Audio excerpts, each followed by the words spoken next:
There is one flight arriving from San Francisco a little late tonight, but that has nothing to do with the weather. Denise, that shooter evidently is still out on the loose.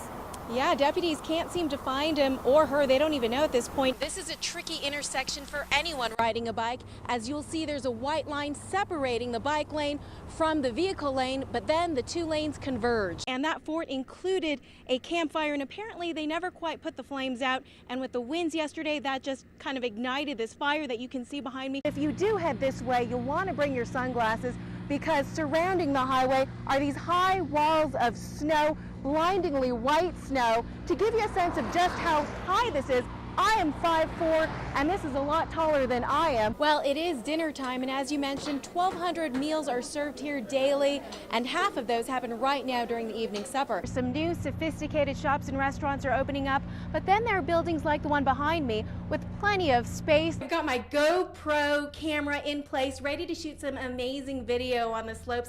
I think the countdown is officially on, and hopefully I will not lose my papers, the microphone, or my lunch. And there you go. So if you want any more of this, come on down.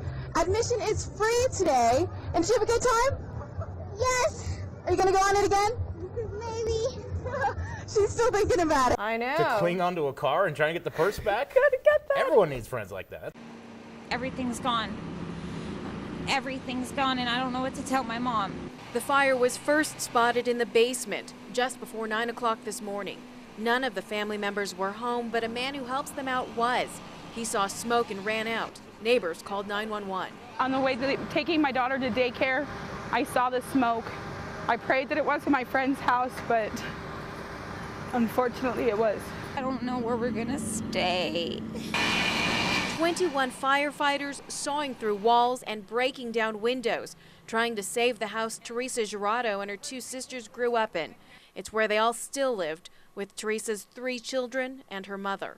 No, nothing anymore. We can't even we gotta keep our family together. This couldn't come at a worse time for the family. That's what we were doing, was fixing the house up so we could sell it. And we don't know what to do now, because now my mom doesn't have her house. Teresa's father, an Army veteran, died exactly 3 months ago. I don't know what to tell my mom, because she asked me to come back over here to get some pictures and stuff of my father, and everything's gone. The family is now trying to find 2 of their dogs, and the Red Cross has offered to help them out. A friend of the family's showed up when he saw smoke. He and his wife just bought a home in Sparks with 2 extra bedrooms, and they've offered to put up some family members for the time being. Okay, right there. That's him, a man in a black hooded jacket, as he walked into Friend's Liquor and Convenience Store in downtown Reno. It looked like normal customer came in. But as you can see, he wasn't. Video from a second camera shows what he did after pulling a gun from his waistband. Tried to talk to him. I mean, gave me money, you see? He grabbed myself, you see? Oh, he grabbed it himself? Yeah. Reno police say it's not unusual for convenience stores to get robbed, but the owner of this one says it is out of the ordinary here.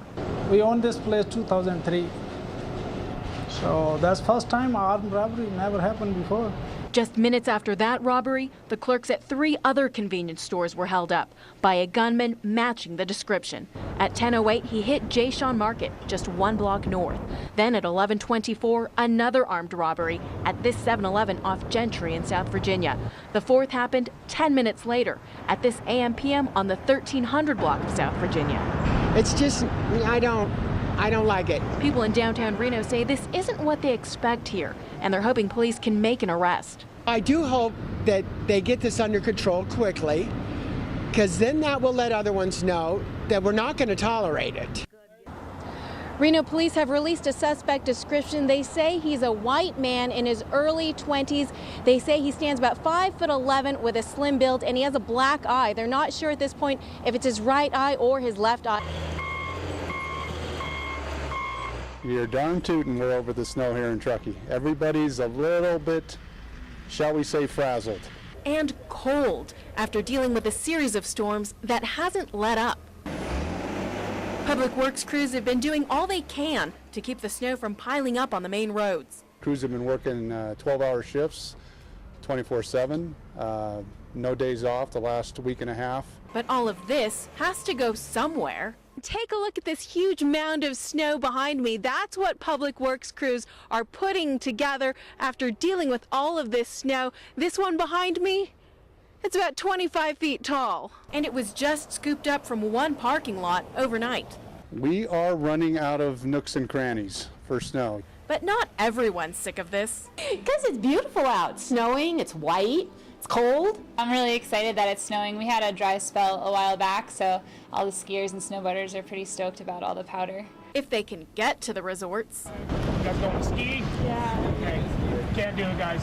Caltrans workers were stopping vehicles on I-80 West this morning near exit 190, telling drivers they had to turn back around towards Reno. No Lake Tahoe, and they couldn't even get to Truckee unless they live or work there. Shut down. Only people going through are locals and employees. But for people who do live in Truckee, they're getting ready for more of this. In Truckee, Denise Wong, KOLO 8 News Now.